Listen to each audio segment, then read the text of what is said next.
If you have been with us for our special services over the last 2 weeks, and if you haven't, I encourage you to go and watch them on our YouTube channel.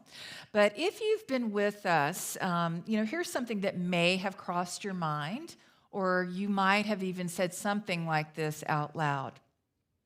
Okay, I did the burning bowl service where I released what I wanted to let go of with pyrotechnics, yay, Then I did the white stone ceremony where I received my new word, divine guidance and inspiration for 2023, right? Great, did that. Okay, now what? Anybody? So if this is you, then I just want you to know you're not alone. And if this isn't you, well, you're still in the right and perfect place this morning, because what I'm going to share with you is for everybody. But first, I want to share a little aside with you that happens or used to happen about this time of year. And this is when I think about our beloved congregant, Patrick Jordan, who made his transition in 2020. He passed away in April of 2020. So about this time of year, Patrick would always say something like this to me. Reverend Ann, this is the only church I've ever been to where 1 week we lit up a bowl and the next week we all got stoned.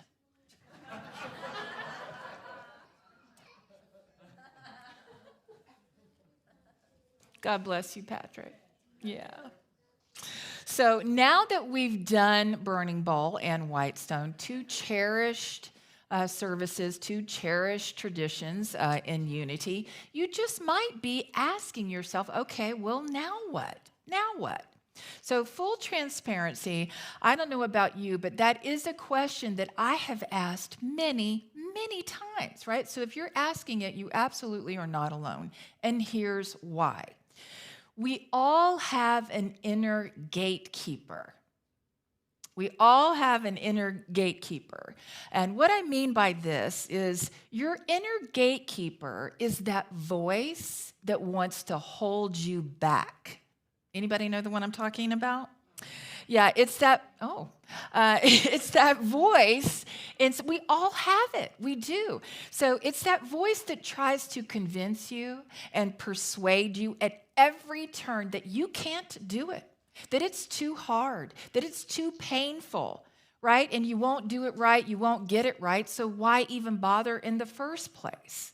In other words, it's that inner thing that's trying to get you to do the same thing that you've always done, even when you know that you don't even want to do it anymore, right? Because it is no longer serving you, and it certainly isn't good for you. So if you have ever experienced this before, or maybe you're going through something right now, just take heart and hang on to your hat, because that's exactly what we're going to talk about today. Now, none of us, nobody, is immune to the psychological trappings of this inner gatekeeper. I mean, we've all been there. Some of us might be there right now, right? We've all felt the perils of not succeeding at the changes that we say that we want to make at some point in our lives. We've all been there.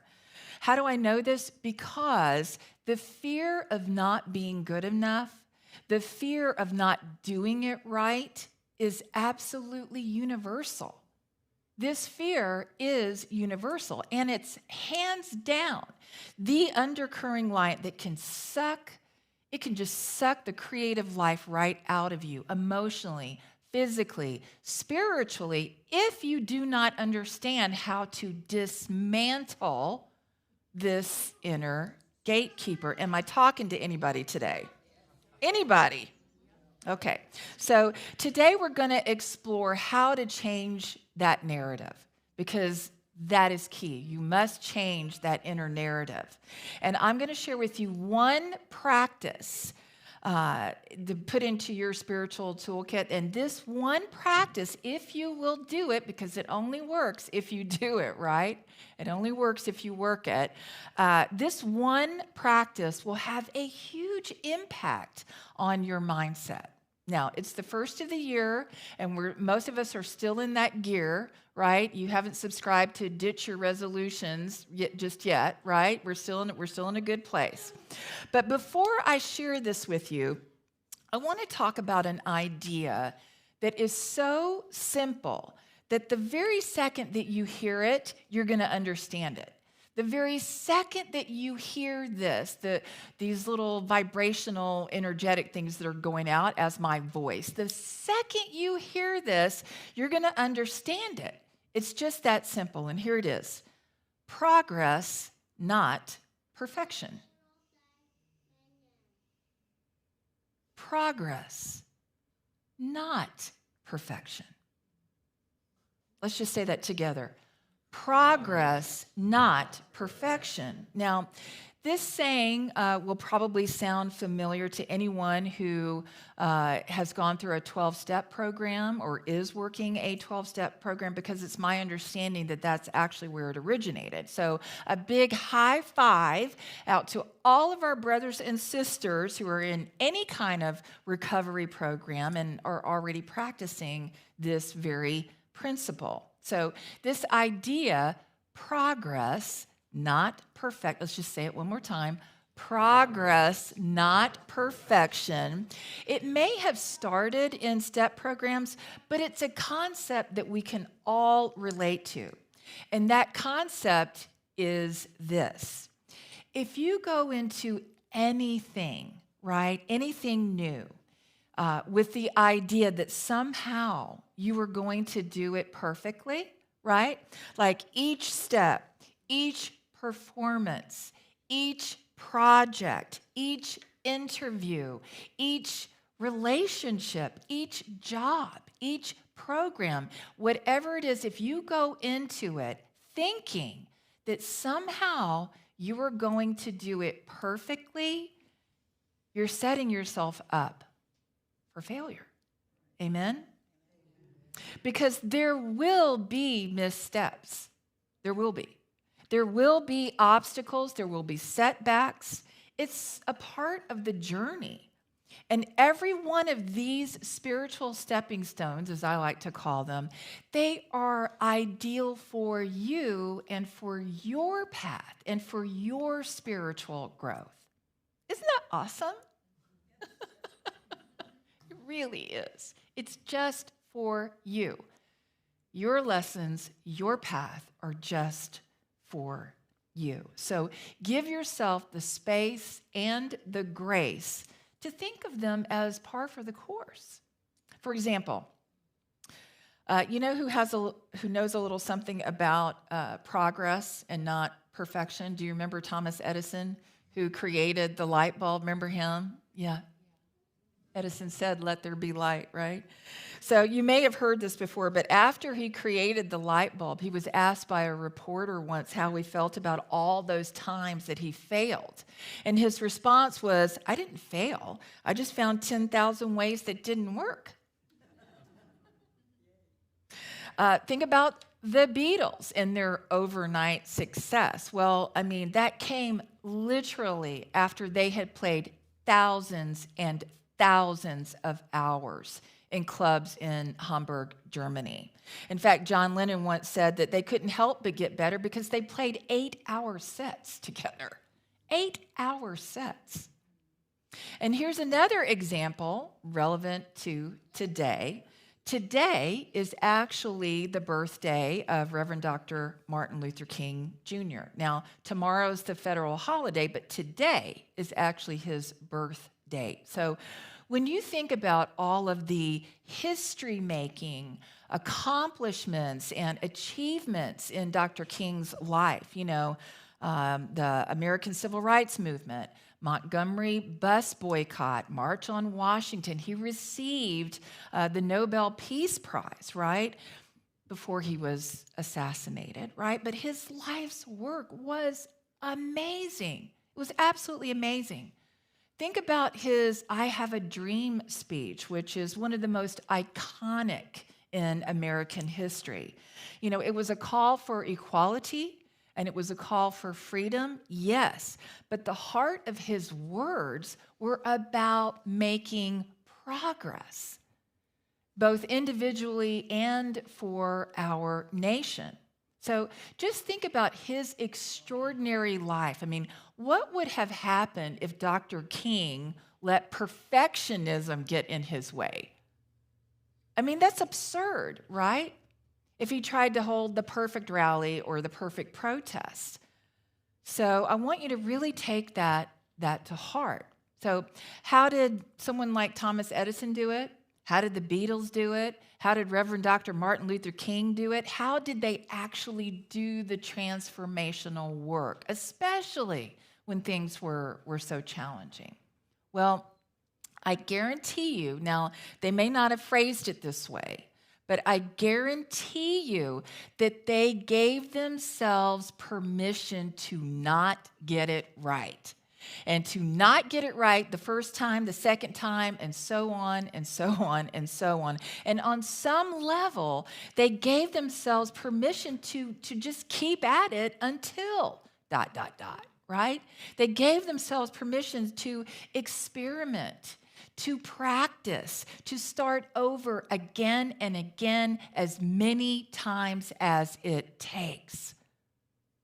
Let's just say that together, as many times as it takes. You know, you would probably never guess this about me, but I was a smoker one time. Yeah, it started when I was 12 years old because I was so cool. And I smoked till I was about 26. And I tried and I tried and I tried, and I just kept at it until it stuck. And it finally did. At 20, I'll never forget that day on my way to church.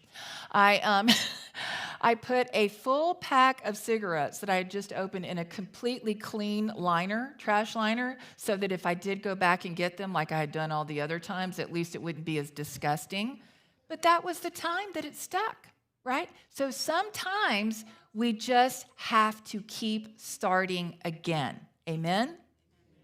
So let's talk about what it means to give yourself permission. Now, after all, my talk title today is Permission Slip Sunday. So what does that mean, and where in the world did this idea come from? So let me just start by asking, how many of you are familiar with Brené Brown? Okay, most of you. Great. So now, if you're not familiar with who she is, let me just start by saying probably the most important thing, at least in this room, which is she's a Texan. It's true. She was born in San Antonio, and she has lived and worked in Houston for decades, right? She is the author of 6 New York Times bestseller books. Her original TED Talk from 2010, The Power of Vulnerability, and if you've never seen it, I really encourage you to go and watch it, The Power of Vulnerability. It is still one of the top 5 viewed TED Talks in history. When I checked yesterday, it had over 60 million views. Yeah. So she is an author, she's a researcher, and she is a beautiful storyteller. Now, I happen to really like her and respect her work, but I also know people who love her and worship her. So for me, a little bit of Brené goes a long way. Just a little bit, like a little dabble do you, right? So what I want to share with you this morning is that back in 2018, that seems so long ago, back in 2018, I did a Sunday message series. She's written many books, as I said, 6, New York Times bestseller, but this was the first one that I had actually read. And it's called Braving the Wilderness, The Quest for True Belonging and the Courage to Stand Alone. So there was a teaching in this book, which ironically never made it into any of the talks, by the way, but there was a teaching in here that just grabbed a hold of me, and I have never forgotten it.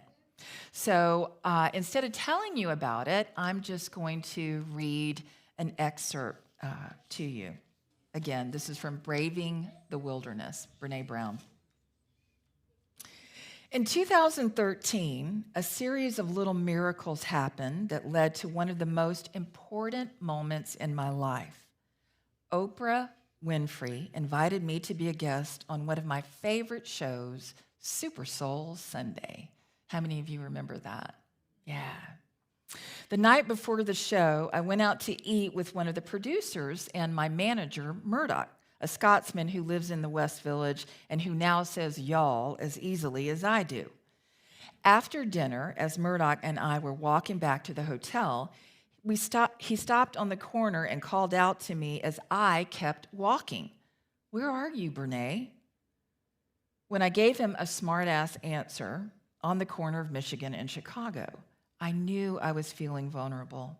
And as Murdoch proceeded to explain how not present I was at dinner, polite and friendly, yes, present, no, I knew right away what was happening. I looked at Murdoch and admitted, I'm doing that thing I do when I'm afraid. I'm floating above my life, watching it, studying it, rather than living it. Murdoch nodded. I know, but you need to find a way to stop and bring yourself back here. This is a big deal, and I don't want you to miss it. Don't study this moment. Be in it. Well, the next morning, I was getting dressed to meet Oprah for the first time, and my daughter texted me. She wanted to make sure that I had signed and returned a permission slip for her school trip. After assuring her that I had, I sat on the edge of my bed and fought back tears. I started thinking, I need a permission slip. I need a permission slip to stop being so serious and afraid. I need permission to have fun today. That got the idea started after I looked around my room to make sure no one was watching the incredibly ridiculous thing I was about to do. I walked over to the desk in my room, sat down, and wrote myself a permission slip on a Post-it from my computer bag. It simply said, permission to be excited and goofy and to have fun. It would be the first of hundreds of permission slips I would go on to write for myself. I still write them today, and I teach everyone who will give me 5 minutes of their time the power of this intention-setting method. It totally works. But as with the permission slip you give your kids, they may have permission to go to the zoo, but they still have to get on the bus.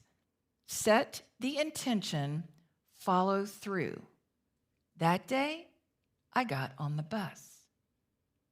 I didn't realize it then, but looking back, those permission slips to myself were actually an attempt to belong to myself and to no one else. Oprah and I had our emotional first meeting on camera, and within minutes, we were cutting up and laughing. She was everything that I thought she would be: fierce and kind, gentle and tough. The hour went by in a flash. And when our time was up, Oprah turned to me and said, we should do another hour. We should do another episode. I looked around uneasily like we might get in trouble for even thinking this. Really? I asked. Are you sure? Oprah smiled. Really? We have a lot more to talk about. I squinted into the darkness of the studio toward what I thought was the control room, and I said, do you think we should ask? And Oprah smiled and she said, well, who do you think we should run this by? She didn't say this in an arrogant way. I think she thought my question was funny. All right, yes, I'd love it, but can I change clothes? Oh gosh, the only outfit I have are the jeans and cowboy boots that I wore here. Boots and jeans are great. I'll lend you a top. She walked away to change her own clothes, but before she took more than a few steps, she turned back and said, Maya Angelou is here. Would you like to meet her? Tunnel vision, time slowed down. It's all too much. Maybe I'm dead. Brene, hello, would you like to meet Dr. Maya? I was thinking that this really might push me over the edge when Oprah had to ask again, interested? I jumped out of my seat. Oh, yes, God, yes. Oprah took my hand as we walked to the second green room across the hall from the one where I got ready for the show. We went in, And the first thing I noticed was a TV screen across from where Dr. Angelo was sitting. The image on the screen showed the 2 empty seats where Oprah and I had been sitting. Maya Angelou looked straight at me. "Hello, Dr. Brown. I've been watching you." I walked up and took her extended hand and said, "It is such an honor to meet you. You mean so much to me. You're a big part of my life." She kept holding my hand and placed the other hand on top of mine. "You're doing important work. Keep doing it. Keep talking about your work. Don't stop and don't let anyone get in your way." Then I told her that sometimes when I teach, I turn the lights out and play for the class an old cassette tape I have of her reciting her poem, Our Grandmothers. I told her how I would sometimes replay that line, "I shall not be moved." She held my hands even tighter, looked straight into my eyes, and with a slow, deep voice sang, like a tree planted by the river, "I shall not be moved." Then she squeezed my hands hard and said, "Do not be moved, Brene." It was as if she bundled up all the courage I ever will need in my entire life and handed it to me. Rarely do you have the gift of knowing you're inside a moment that will be a part of what defines you. But I knew. What do you do when you've spent the majority of your life moving to try to fit in, and all of a sudden Maya Angelou is singing to you and telling you not to be moved? You learn how to plant your damn feet. That's what you do. You bend and stretch and grow, but you commit to not moving who you are, or at least you start trying.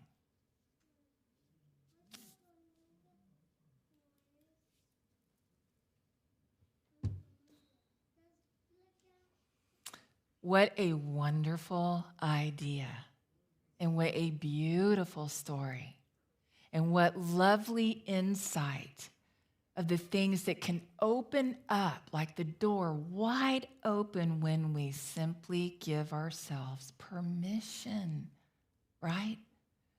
That is where the seed idea for today came from. And that's what she did. She gave herself permission to be excited, to be goofy, right? And to have fun. So think of it this way. Have you ever heard the phrase, "Your first instruction is to follow all of the instructions"? Yes? Because when you give yourself permission to make mistakes, for instance, it is the first instruction that is going to melt your inner gatekeeper, right? It is going to instantly change the narrative. It's like turning the very first number in a sequence of numbers on a combination lock. Are you with me? Yes? Okay. So when you came in today, you were given a permission slip. Does everyone have one? If you don't, a greeter will be happy to bring you one. Okay. Now, if you're online or if you're watching this at some other time, just get a piece of paper or maybe even a Post-it like Brene did. That'll be just fine. So what you're going to do is you're going to answer the question, what do I need to give myself permission for? You're going to write that down, and I'm going to give you some ideas to consider. So just imagine in all of your endeavors, if you set yourself up for success by affirming. These are just some ideas to consider. I give myself permission to take a break. I give myself permission to sleep in. I give myself permission to laugh, to have fun. I give myself permission to make mistakes. I give myself permission to remove toxic people from my life. I give myself permission to step outside of my comfort zone. I give myself permission to fulfill my lifelong dreams.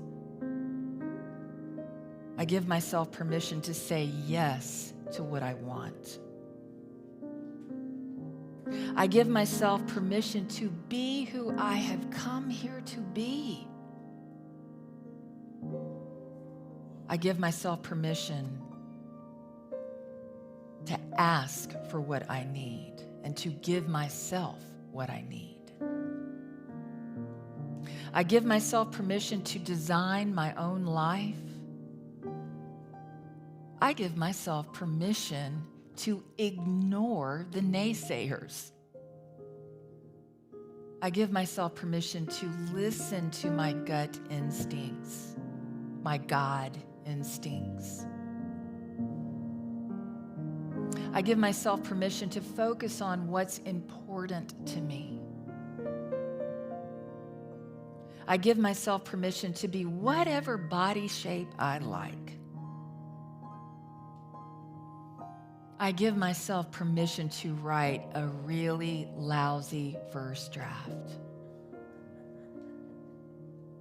I give myself permission to be creative, to paint, to play an instrument, to compose a song, to knit, to sew, to be creative. I give myself permission to start a business. I give myself permission to make more money. I give myself permission to give away more money. I give myself permission to be curious, to be a beginner, to have beginner's mind. I give myself permission to grow and change for the better. I give myself permission to be happy. I give myself permission to smile a lot. I give myself permission to succeed. I give myself permission to be brave. I give myself permission to grieve. I give myself permission to forgive any missteps that I have taken. I give myself permission to release the past. I give myself permission to shine like the stars. I give myself permission to step into something greater than myself. I give myself permission to feel empowered, and to empower others. And so again, answer the question, what do I need to give myself permission for? You know, sometimes we need to give ourselves permission to give ourselves permission. Right? Write it down.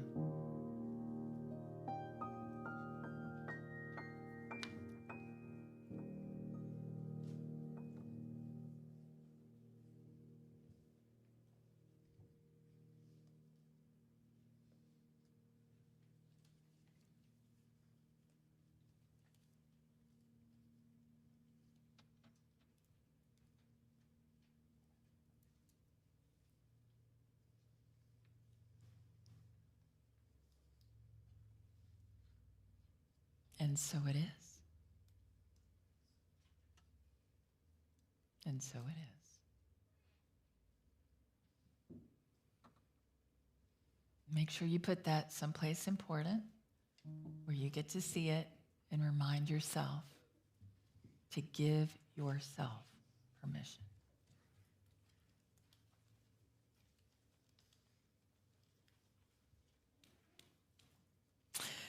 So I want to leave you with this. In the letter of Paul to the Romans, Scripture tells us, do not be conformed to this world, but be ye transformed by the renewing of your mind, right? In other words, do not be conformed, meaning don't try to fit into somebody else's mold, because that's going to change. You want to be transformed, meaning the change of form, and do it in a particular way by the renewing of your mind. You have to mind your mind. So my prayer for you today is, and if you take nothing else away this morning, my prayer for you is this, that you will understand that giving yourself permission might possibly be the greatest gift you give yourself all year. It might be your greatest gift that you give yourself all year. Why?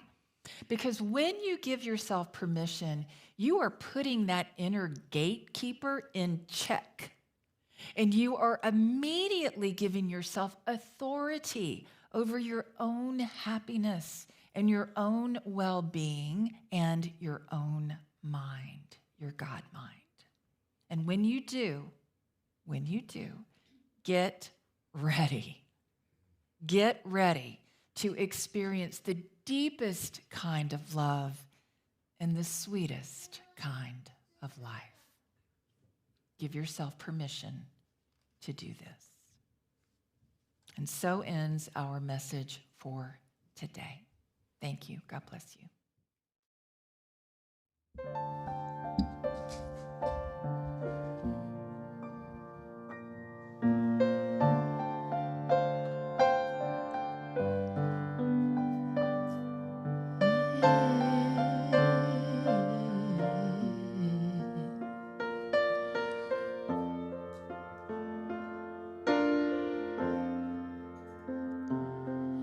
Get ready, my soul. I'm diving in. Get ready, my soul.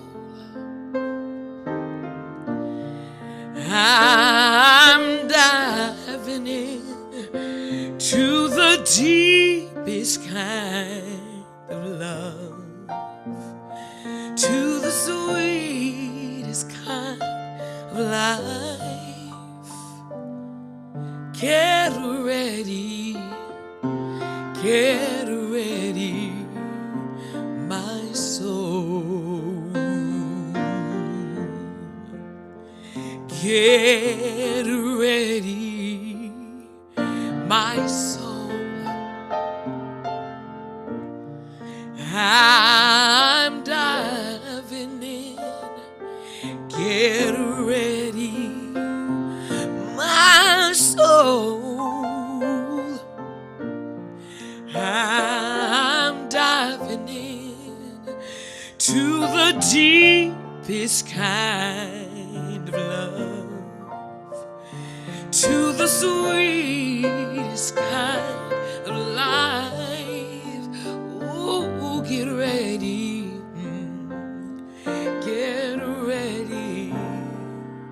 my soul.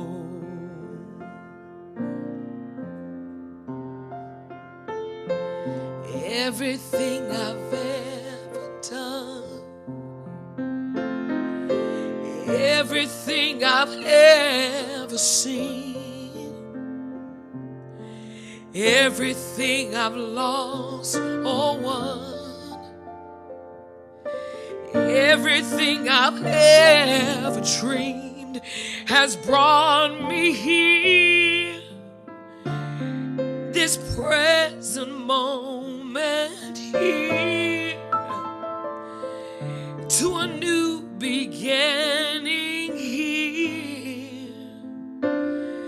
And I'm seeing life so clearly now. get ready, my soul. Oh, I'm diving in, get ready, my soul. Oh, I'm diving in to the deepest kind of love, to the sweetest kind of life. Get ready, my soul. So here I go, deeper, deeper, deeper than I've ever been before. Here I go, closer, closer, closer to my sacred source. And here I go, deeper, deeper, deeper than I've ever been before. And here I go, closer, closer, closer to my sacred source. Get ready, my soul. I'm diving in. Get ready, oh my soul. I'm diving in to the sweetest kind of life, to the sweetest kind of life. Get ready, my soul. Ooh, get ready, my soul. Ooh, get ready,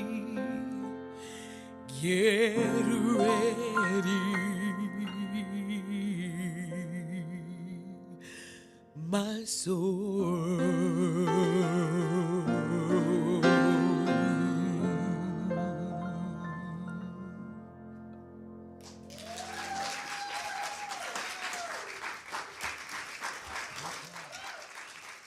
Sheran, Keyton.